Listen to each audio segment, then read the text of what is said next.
What is up, everybody? Welcome back to another episode of Football Manager 2019 American Dream. This is episode 10. So we're starting off today's episode by trying to sign Alejandro Frenmayor, who we have on loan permanently, just because. But unfortunately, he thinks we're a small club basically, and he doesn't want to join. So that makes things a little awkward. And then here's what happened with Ayala. I'll tell y'all in a second. Hold up.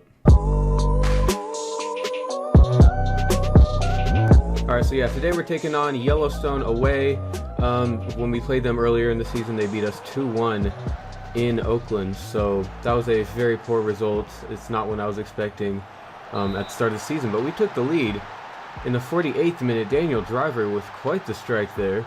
But yeah, here's what happened with Ayala. So apparently, he must have gotten sent off in his last game with, I believe it was Tulsa Athletic that we signed him from. Whatever his last club was, he was suspended in his last game, so then he just now got an additional suspension, so that kind of hurts us a little bit, even though we had nothing to do with it. But yeah, so that's what happened with Ayala. But here we go again into the 84th minute now. Can we wrap up the victory? Driver, I don't know what happened here, guys. I really don't know. That looked like more of a scrappy FIFA goal than a scrappy FM goal, but nonetheless, it's Driver on that same side. Keeper saved it, then he slid into the ball, and then he set it up perfectly for Pears. Keeper probably could have done a bit better there, but I mean, I'll take it. So, we get revenge. We went up into Montana and got a 2-0 win against Yellowstone in a pretty even game statistically. So here's the results from today. Alaska got a win. Bug Eaters lost as per usual. Ooh, Oakland Town lost. Albuquerque. I don't know what got into them, but yeah, Divs drew again, so he's down to 5th. He definitely has it a lot harder in his division than Hugo and I. But yeah, we have someone out on loan at Solana United. They are our affiliate club, if you don't recall. So we're just talking to the head coach, like, you know, you should probably be playing him in his proper position and all that. And now we're just kind of making a fairy tale bid for Callum Elder, because why not? We are scouting him, looks solid, and our weakest link is our left back, in my opinion. So right now, on your screen, you're seeing us watching Brownsville versus Tucson. We're not playing quite yet. If we were, you would have seen the intro thing. So yeah, we're just watching Hugo take on Tucson, because this is a very important game in the promotion fight, and he did take the lead there. So yeah, Brownsville obviously are already in the top 2, whereas Tucson are in very good form, and they're trying to pass us up. 73rd minute here. Hugo is still holding on to a 1-0 lead. That's a pretty good result for us, to be honest. But they equalized. And I was just telling Hugo before the game, gotta watch out for Carson Hanlon, and he ended up getting the equalizer. And that is it. It's a 1-1 draw between Brownsville and Tucson. To be fair, Hugo was down to 10 men. But yeah, here's where it all fell apart with that Callum Elder deal. So they just... He wanted a lot more money than I could give. Well, no, actually, I could have given him what he wanted, but for some reason they weren't letting me adjust my budget, so I just couldn't do that. And I was doing everything I could, everything I possibly could to get the deal to work out. You know, I think we'll be able to survive without signing a world-class left back. We're world-class by our standards, but yeah, anyways, that deal fell apart, unfortunately. But yeah, Enox is going off to Solana United, and so is Gareth Willis, because they're not really registered anyway. Alright, it's time for Reading. It was a 1-1 draw, if I recall correctly. Yes, it was a 1-1 draw in the first time we played them this season. They scored a late equalizer despite us pretty much having all the chances. But yeah, we were dominating this game.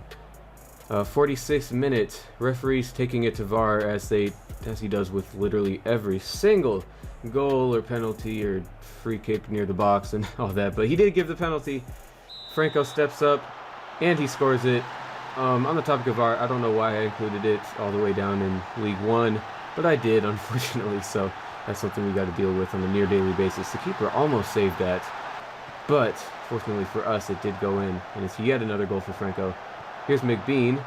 Jones from outside the box, and he scores his first goal for Oakland, our new signing, one of several January signings. So welcome to the team, Michael Jones. That's a pretty good way to make a name for yourself in front of the Oakland fans. again, the keeper so nearly saved it. Definitely could have done better with that.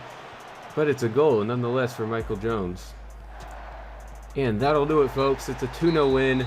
Yet again, we're getting revenge on a team that took points off us earlier with a solid 2-goal win. They had 0 shots. Jesus. But yeah, there's the results from the Eastern Conference. And Divs just absolutely took it to him. Absolutely destroyed Forward Madison, and they're not even a Bug Eaters type team. They're mid-table, so that's a really solid result, especially away from home. And Hugo drew with Sporting Arizona, so his form is starting to dip a little bit. We might be able to take advantage of that if we can keep up our good form. And we've just broken a record. We won 5 games in a row. So how about that? And another bid from Solana United. They want Prince Amawa. He was kind of a super sub earlier this season, but then we signed even more strikers and there just wasn't room for him. And now we're going to promise Daniel Richardson to play him more, even though I probably will regret that.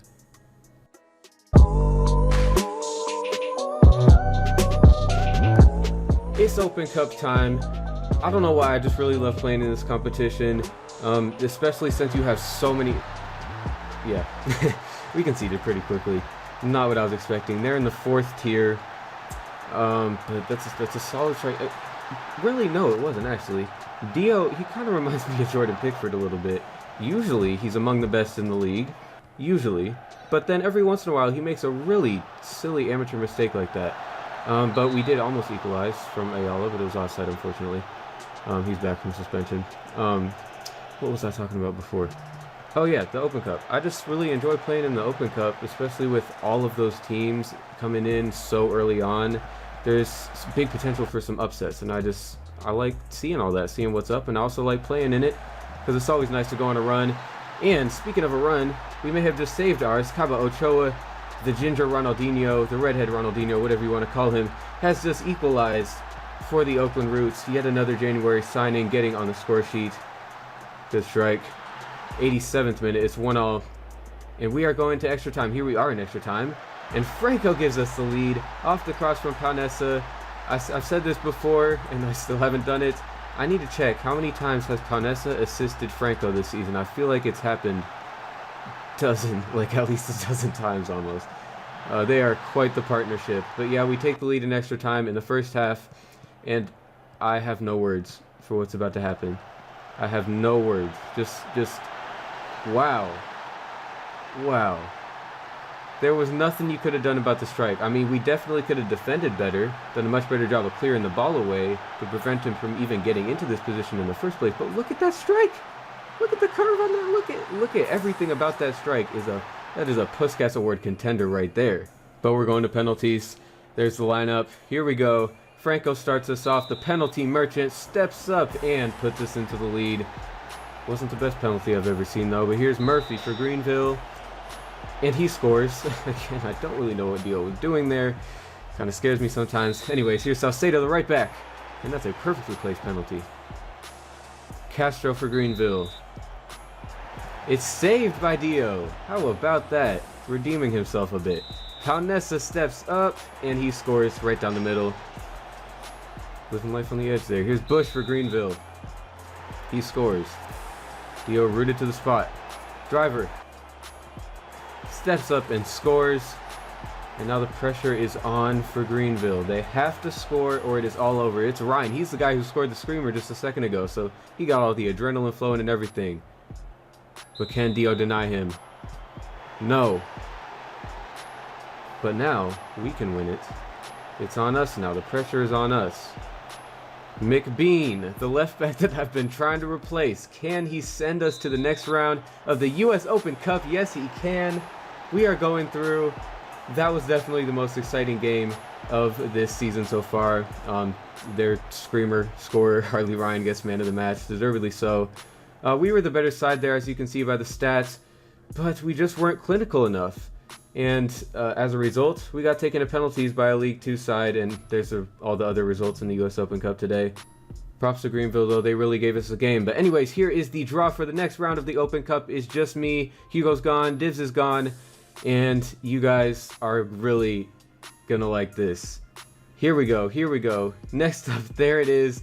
Oakland Roots versus Atlanta United. I just had a feeling at some point I was going to draw Atlanta. Fortunately, it's at home, so there's the slightest advantage. We will be hosting Atlanta United in the fourth round of the US Open Cup. So, I'm nervous, but for some reason I'm also really excited. This should be interesting. Since we're at home, I feel a little bit better about it. We're offering Pranessa a new contract here because I didn't realize that he could leave on a free right now. He could leave it on free right now because his contract is about to expire. So that's what we're doing to end off this episode. But next episode, we have the Oakland Derby and we have the Atlanta United game. So it's going to get crazy up in here. I will see y'all next time. Make sure you tune in. You are not going to want to miss the next episode. Hey guys, I forgot to tell you the American soccer fun fact of the day. So, today's fact is the Newark suburb of Kearney, New Jersey is nicknamed Soccer Town, USA because it has one of the deepest soccer histories and traditions in America. The game was introduced to the town in the 1870s by Scottish and Irish immigrants, many of whom played for Kearney clubs in the National Association Football League as well as other regional and local leagues. Many of the greatest American players have come from Kearney, including well-known names like John Harkes, Tony Mayola, and Tab Ramos, as well as players who aren't too well-known today but dominated the American leagues in the early 1900s, like Davy Brown, Seamus Bryan, and Archie Stark, who have since been inducted into the U.S. Soccer Hall of Fame. So, now I leave you guys. I hope you enjoyed today's episode, and I'll see you very soon. Again, you do not want to miss the next episode. It's going to be great.